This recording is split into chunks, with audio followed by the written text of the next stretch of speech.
Hey guys, before we dive into the show, I wanted to tell you about the perfect trailer cue blueprint, which is 100% free, and you can download it right now over at thetrailermusicschool.com/blueprint.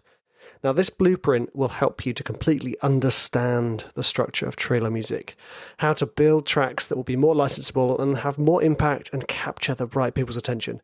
So whenever you start writing a cue, make sure you've got this blueprint to hand and you can use it to help speed up your process, feel more confident that you've crafted a well-structured trailer cue before you send it off to that publisher or editor or supervisor. Okay, let's get into the episode.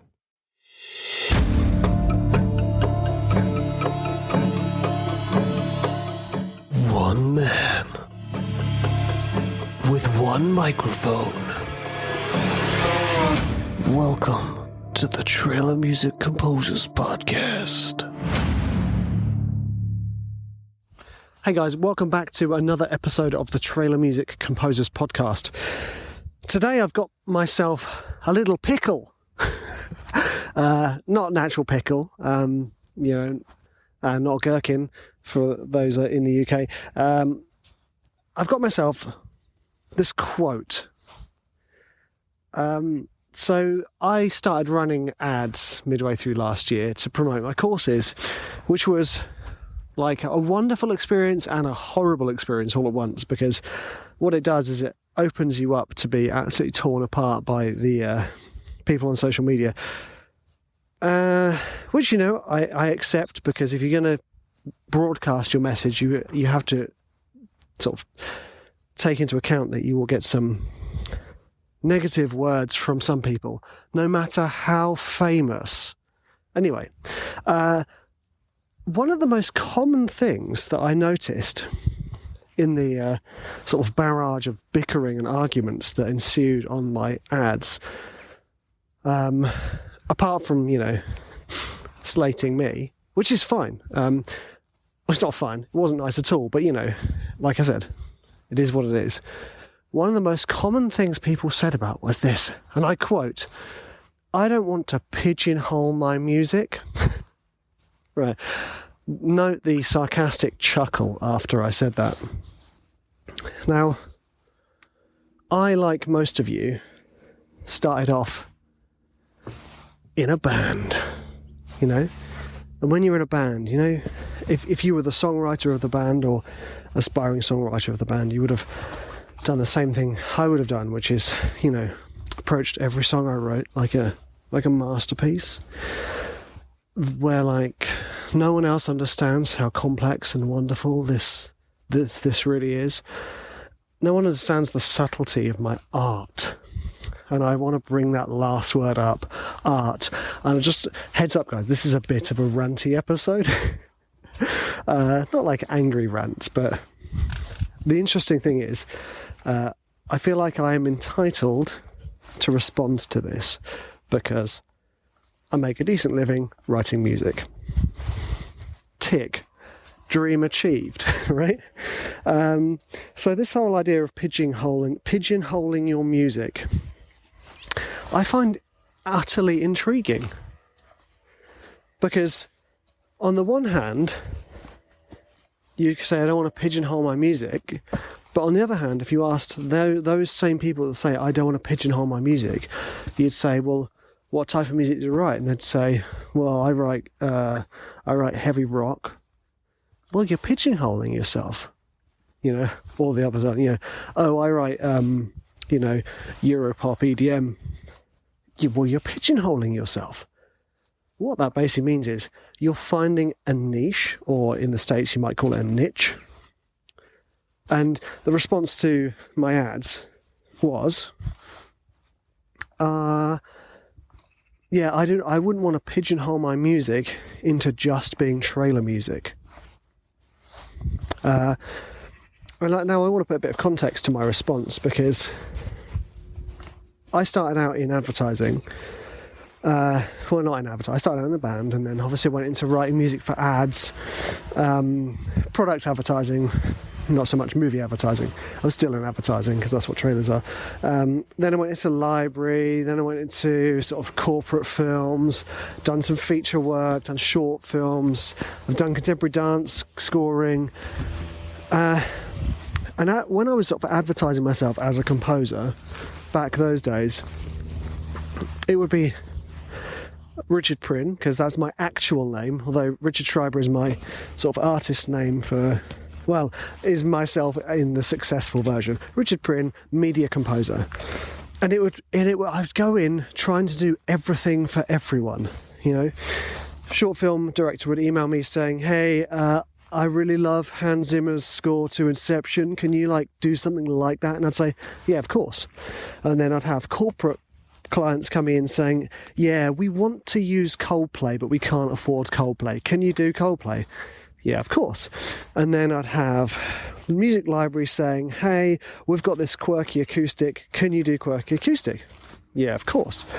And then I'd have myself saying, well, I want to write some dramatic cello music. Yeah, of course. So I sort of spread myself out across all the many areas of media composition, of being a composer. And then one time I read about this thing. I want to say it's the Pareto Principle, but I get that confused with the other one. Anyway, it's the 80-20 principle, right? This idea of 80% of your money or 80% of your returns comes from 20% of your effort.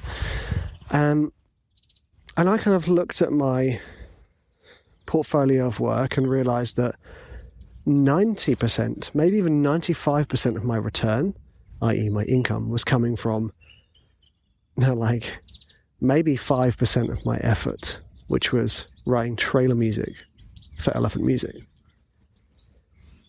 So I said to myself, well, what am I wasting 90% of my time to get 5% of my income? Why don't I just scrap all that and focus on that one niche, trailer music?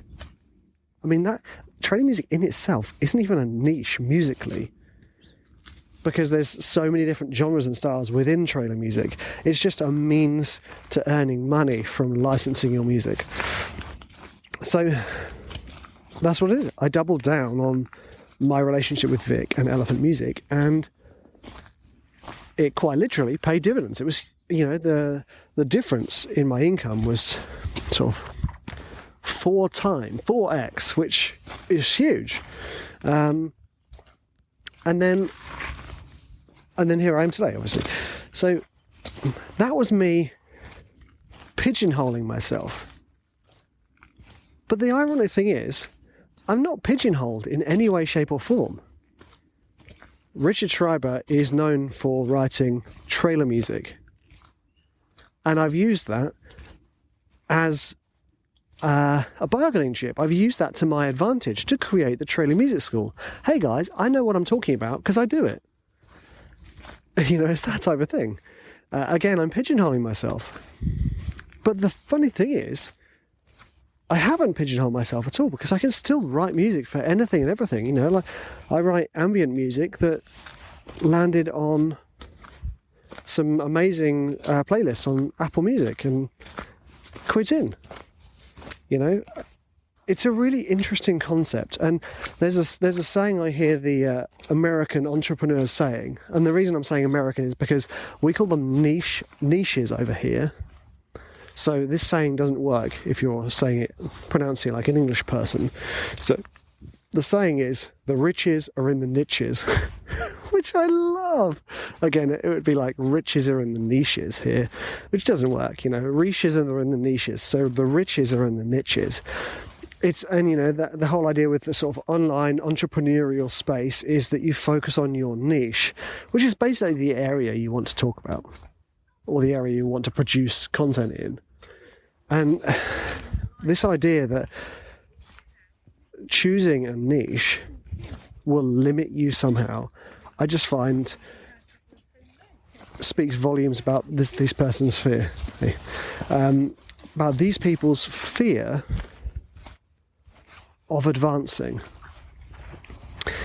And the reason I say that is because I have been that person. You know, I would look down on anybody and anything that made, you know, that sold out, you know, that pigeonholed themselves into like writing music for something that actually got them money, or, you know, pigeonholing themselves into something that's not true art. I mean, that is another conversation altogether. You know, the whole concept of what is art in music and what is an artistic thing to learn. Fascinating. I mean, fascinating because it's so enraveled in fear and anger. So anyway, what I'm trying to say to you is this. Let's take what these comments were saying. I don't want to pigeonhole my music. And let's loosely translate that into, I don't want to give my music a direct outlet. Because say you've written a piece of music. Let's say you wrote an aria. I mean, what would be pigeonholing yourself about that music? It would be finding an outlet for that song, for that piece of music, which would be an opera. Or it would be selling it to a publisher like Boozy and Hawkes, who represents classical catalogues, and landing on a trailer. You know, it's kind of like, it's a really fascinating world. Once you kind of understand the way the many industries of music work, you'd realise how much of it relies on sync and licensing for income. That's why all the major record labels have a licensing department and to deal with sync. And when I say sync, I'm not talking about the kitchen sink, guys. I'm talking about sync, S-Y-N-C, as in synchronization. So when you're pigeonholing your music, you're just giving your music a certain target to aim for. Yes, you might want to become the next big Einaudi. But you know what? He pigeonholed himself. He's the approachable classical pianist, isn't he? You know, it's not Chopin, it's not Schubert, it's not, you know, Liszt, it's Einaudi. It's easy listening for the piano, and I'm not belittling that at all, because I absolutely love his music and I respect his output so much. But what you've got to realise is pigeonholing and finding a niche is literally finding a target for your arrow. And once you've achieved that target, who's to say you can't pick another one? Or who's to say you can't pigeonhole yourself into several different pigeonholes? You know, those of you who follow me enough will know that I write music in lots of different styles, not just within trailer music, but for fun. And, you know, I would also consider myself, although this sounds really pretentious, I would consider myself to be quite entrepreneurial because of starting Protégé with Vic, because of starting the Trailer Music School, because of starting Inventive Instruments. You know, I've written books, you know, I've done other things because I'm absolutely fascinated with the idea of creativity driving us in our lives. I'm fascinated with this idea that we all sit here with this burning desire to create something. And it's these they're our little babies, aren't they, really? They're our little seeds, our creation. And this is the difficult part that a lot of people find difficult. And this is where a lot of the anger comes in and the fear. People are so protective of their ideas, of their creations, that they don't want to let them go. And there's a huge ego battle, you know. If you want to deal with a record label, deal with publishers, music producers, you're going to have to let go of your music because they will shape it.